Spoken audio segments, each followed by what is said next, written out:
Revolver తో బెదిరించి లైంగిక దాడి పోలీస్ కానిస్టేబుల్ పై కాళేశ్వరం ఎస్ఐ అఘాయిత్యం భవానీ సేన్ ను డిస్మిస్ చేస్తూ ఐజీ ఉత్తర్వులు రేప్ అట్రాసిటీ సెక్షన్ల కింద కేసు నమోదు ఇదే తీరుతో గతంలోని సస్పెన్షన్ కోరిక తీర్చలేదని కూతుర్ని కడతీర్చిన తండ్రి మహిళా కానిస్టేబుల్ పై కాళేశ్వరం ఎస్ఐ అఘాయిత్యం అంటూ ఒకరిని చూస్తా ఉన్నాం కదా నిజంగా ఇది ఒక శాంతి భద్రతలను కాపాడాల్సినటువంటి ఒక పోలీస్ ఆఫీసరే ఈరోజు ఒక మృగంగా మారి ఏ విధంగా ఈరోజు ఒక ఆ డిపార్ట్మెంట్ సంబంధించినటువంటి మహిళా కానిస్టేబుల్ తోటి ఈరోజు ఆమెను రేప్ చేసేటువంటి సందర్భం ఉదంతా బయటకు వస్తా ఉన్నటువంటి విషయాన్ని మనం చూడాల్సినటువంటి అవసరం అయితే ఉంది మిత్రులారా. ఇక్కడ చూడండి మహిళా కానిస్టేబుల్ పై అఘాయిత్యానికి పాల్పడిన Kaleshwaram police station SI Bhavani Sen వ్యవహారం పై సీఎం రేవంత్ రెడ్డి సీరియస్ అయ్యారు. రాజ్యాంగంలోని ఆర్టికల్ 311 ప్రకారం కాళేశ్వరం ఎస్ఐని సర్వీస్ నుంచి తొలగించాలని ఆదేశాలు జారీ చేశారు. ఆలస్యంగా వెలుగులోకి వచ్చిన ఈ ఘటన సంచలనంగా మారింది.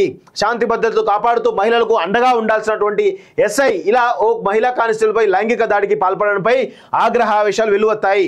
ప్రభుత్వం ఈ వ్యవహారాన్ని సీరియస్ గా పరిగణించి ఎస్ఐని సర్వీస్ నుంచి తొలగించింది. అసలు ఏం జరిగింది అంటే భూపాలపల్లి జిల్లా కాళేశ్వరం పోలీస్ స్టేషన్లో విధులు నిర్వహిస్తున్నటువంటి మహిళా కానిస్టేబుల్ పై ఎస్ఐ భవానీ సేన్ సర్వీస్ రివాల్వర్తో బెదిరించి 2 రోజుల కిందట 2 సార్లు లైంగిక దాడికి పాల్పడ్డాడు. ఈ మేరకు బాధితురాలు మంగళవారం ఎస్పీ కిరణ్ ఖరేకు ఫిర్యాదు చేసింది. దీంతో ఏఎస్పీ డిఎస్పీ పోలీస్ స్టేషన్ కు వెళ్లి విచారణ చేపట్టారు.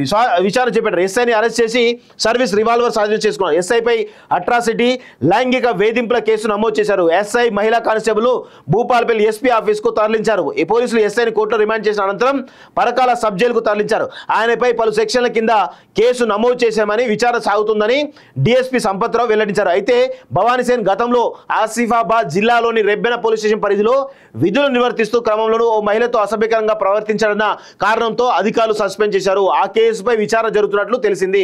నవంబర్ 2023 నుంచి కాళేశ్వరం స్టేషన్లో విధులు నిర్వహిస్తున్నాడు.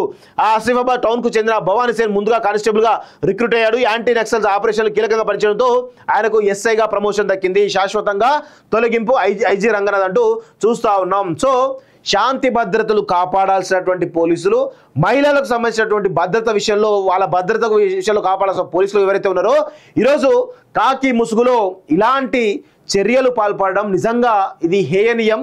ఇదందరం కూడా ఆక్షేపించాల్సినటువంటి అవసరం ఉందనే విషయాన్ని కూడా మనం గమనించాల్సిన అవసరం ఉంది మిత్రులారా. ఇలాంటి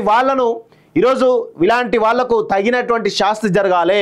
న్యాయస్థానంలో ఖచ్చితంగా పెద్ద జైలు శిక్ష పడాల్సిన అవసరం ఉంది.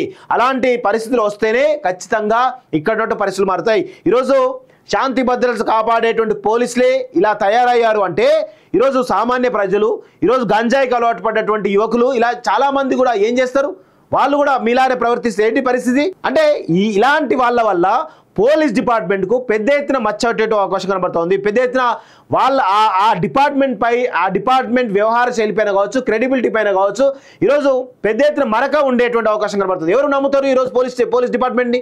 ఎవరు నమ్మే పరిస్థితి లేదు. వాస్తవంగా ఇలాంటి ఘటన వల్ల నమ్మకం పోతా ఉన్నది.